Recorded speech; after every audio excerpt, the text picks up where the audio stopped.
లాంటివి. మైదానంలో జట్టు కుప్పకూలుతుంటే ధైర్యం చెప్పాల్సింది పోయి అవమాన భారాన్ని తట్టుకోలేక స్టేడియం నుంచి పారిపోయి పాక్ పరువు తీశాడు Pakistan cricket board chairman Mohsin Naqvi. T20 world కప్లో భారత చేతిలో పాకిస్తాన్ ఘోర పరాభవాన్ని మూటగట్టుకుంది. అయితే పాక్ ఓటమి కంటే ఆ దేశ cricket board chairman Mohsin Naqvi ప్రవర్తనే ఇప్పుడు పెద్ద చర్చనీయాంశమైంది. భారత దెబ్బకు పాక్ వికెట్లు పేక మెడల్లా కూలిపోతుంటే ఆ సీన్ చూడలేక మ్యాచ్ మధ్యలోనే ఆయన వెళ్ళిపోయాడు. ఇంతటి అవమానాన్ని నేను చూడలేను అన్నట్లుగా ఆయన హుటాహుటిన తన కార్ ఎక్కి స్టేడియం నుంచి చంపయ్యాడు. ప్రస్తుతం నఖ్వీ స్టేడియం ఎగ్జిట్ కు సంబంధించిన వీడియో ఒకటి సోషల్ మీడియాలో వైరల్ అవుతోంది. జట్టు కష్టకాలంలో ఉన్నప్పుడు అండగా నిలవాల్సిన బోర్డు చీఫ్ ఇలా ముఖం చాటేయటంపై సర్వత్రా విమర్శలు వస్తున్నాయి. పాక్ ఆటగాళ్లు నఖ్వీ తీరుపై తీవ్ర అసహనం వ్యక్తం చేస్తున్నారు.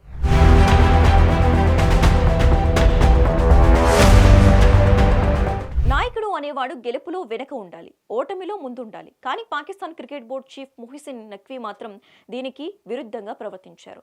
నిన్న కొలంబోలో జరిగిన హై వోల్టేజ్ మ్యాచ్లో పాకిస్తాన్ జట్టు భారత బౌలింగ్ దాటికి కుప్పకూలిపోయింది. 176 పరుగుల లక్ష్యాన్ని ఛేదించే క్రమంలో 114 పరుగులకే చాప చుట్టేసింది. పాక్ బ్యాటింగ్ లైనప్ క్లోజప్ అవుతున్న తీరును చూసి నఖ్వీ తీవ్ర అసహనానికి గురయ్యాడు. పాకిస్తాన్ స్కోర్ బోర్డు 100 దాటక ముందే 7 నుంచి 8 వికెట్లు కోల్పోయింది. బ్యాటర్లు కనీస పోరాట పటిమ చూపించలేదు. దీంతో వీఐపీ బాక్స్ లో కూర్చున్న నఖ్వీ ప్రతి వికెట్ పడినప్పుడు తల పట్టుకోవటం కనిపించింది. చివరికి 9వ వికెట్ పడగానే ఆయన ఇక మ్యాచ్ ను చూడలేక వీఐపీ బాక్స్ నుంచి లేచి వెళ్లిపోయాడు.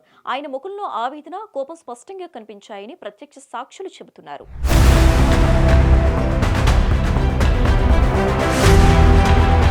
మ్యాచ్ తర్వాత మీడియా అడిగే ప్రశ్నలకు సమాధానం చెప్పలేక, ఆ అవమానకర పరిస్థితిని ఫేస్ చేయలేక ఆయన ముందే వెళ్లిపోయి ఉంటారని విశ్లేషకులు అంటున్నారు. చిరకాల ప్రత్యర్థి భారత్ చేతిలో ఇంత ఘోరంగా ఓడిపోవటం పీసీబీ చీఫ్ గా పర్సనల్ ఇన్సల్ట్ గా ఆయన భావించినట్లు తెలుస్తోంది. అయితే జట్టు ఓడిపోతుంటే కెప్టెన్ ను, కోచ్ ను ఓదార్చాల్సింది పోయి ఇలా స్టేడియం నుంచి పారిపోవటం పిరికి పంద చర్య అని పాక్ ఫ్యాన్స్ మండిపడుతున్నారు. ఇండియా గెలుపును ఎంజాయ్ చేయలేక పారిపోయాడు అంటూ నెటిజన్లు సెటైర్లు వేస్తున్నారు.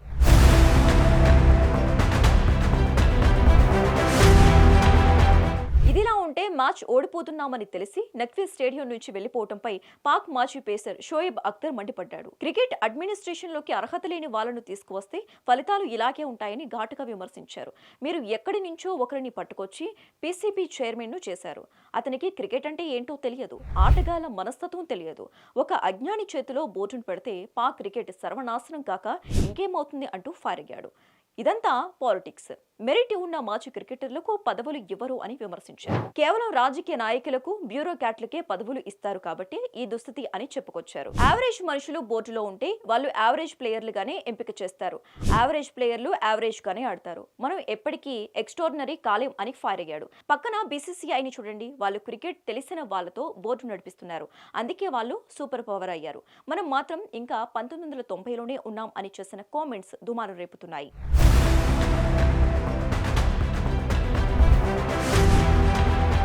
ఇండియా పాకిస్తాన్ మ్యాచ్ అంటే గెలుపోటములు సహజం. కానీ నాయకత్వ స్థానంలో ఉన్నవారు చివరి వరకు ఉండి జట్టుకు అండగా నిలవాలి. కానీ పీసీబీ చీఫ్ మొహిసిన్ నఖ్వీ చేసిన పని ఇప్పుడు పాక్ క్రికెట్ పరువును మరింత దిగజార్చింది. షోయబ్ అఖ్తర్ విమర్శల్లో నిజం లేకపోలేదు. లీడర్షిప్ సరిగ్గా లేనప్పుడు జట్టు ప్రదర్శన కూడా దెబ్బతింటుంది అనటానికి పాకిస్తాన్ ఒక ఉదాహరణ. అఖ్తర్ లాంటి దిగ్గజాలు ఇంతలా మొత్తుకుంటున్నా కూడా పీసీబీలో మార్పు వస్తుందని నమ్మకం ఎవరికీ లేదు. ఈ వివాదం రాబోయే రోజుల్లో పాక్ క్రికెట్లో ఎలాంటి పరిణామాలకు దారితీస్తుందో చూడాలి.